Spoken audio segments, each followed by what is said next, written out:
BPSC से पास महिला शिक्षिका ने इस कदर एक निजी जीवन में ऐसे सेंधमारी की है एक महिला सिपाही के निजी जीवन में कि आप इसको पढ़ेंगे तो हक्के-बक्के आप रह जाएँगे देखेंगे। आप कल्पना नहीं कर सकते हैं कि क्या किसी को शरण देना गुनाह होता है?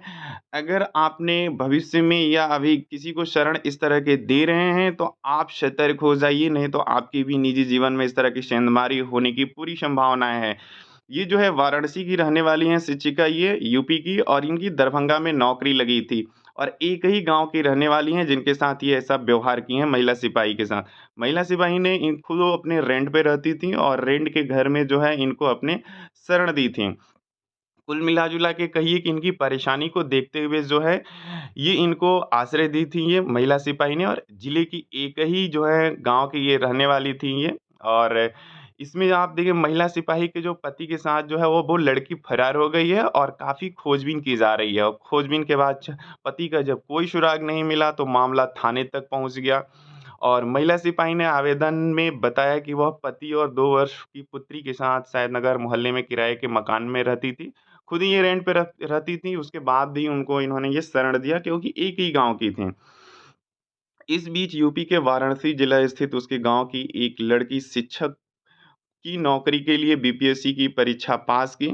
उन्होंने पास किया, पास होने के बाद इन्होंने दरभंगा में एमएल अकेडमी स्कूल में उसकी काउंसलिंग होती है और वह एक मध्य विद्यालय में बतौर शिक्षक यहाँ तैनात होती हैं और गाँव के नाते उक्त लड़की को महिला पुलिस अपने घर में रहने दी हो।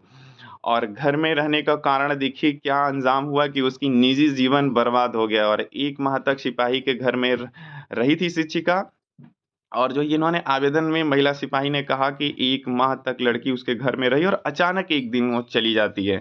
उसके बाद पति भी गायब हो जाते हैं, इसके फ़ोन करने पर जो पति जो बताते हैं कि कहते हैं कि मैं अब उसी लड़की के साथ रहूँगा जो बीपीएससी से जो पास शिक्षिका जो हैं और जितना जल्दी हो सके तलाक दे दो, इन्होंने तलाक तक माँग लिया। अब क्या बीत रहा होगा उस महिला सिपाही के ऊपर जो शरण देने के बाद ये इस तरह की जो स्थितियाँ उत्पन्न हुई और सिपाही का कहना है कि शिक्षिका और उसके पिता धमकी दे रहे हैं, ये दोनों लोग अब धमकी दे रहे हैं। ऐसी स्थिति में 2 वर्ष की पुत्री को लेकर वह भटकने को विवश हैं। अब वो भटक रही हैं दर-दर और थाना अध्यक्ष जो हैं यहाँ के कुमार कीर्ति ने बताया कि मामले की जो है जाँच की जा रही है। अगर इस तरह का अगर शरण आपने दे रखा है या देने के लिए सोच रहे हैं, तो आप सतर्क हो जाइए, आप अपने दोस्त मित्रों को ये शेयर कर दीजिए।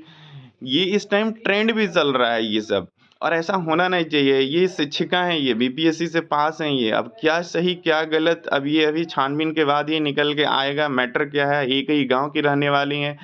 अब दोस्ती इस तरह की कदर आगे बढ़ी ये कि अब इनको शरण दिए, शरण देने के बाद मामला अब इन्हीं के पति के साथ प्रेम प्रसंग में पहुँच गया और महिला सिपाही के पति के साथ और बीपीएससी जो पास शिक्षिका के साथ क्या दंड होना चाहिए, क्या कार्रवाई होनी चाहिए? आप कमेंट करके ज़रूर बताइएगा। क्या इनको शरण देना गुनाह था ये?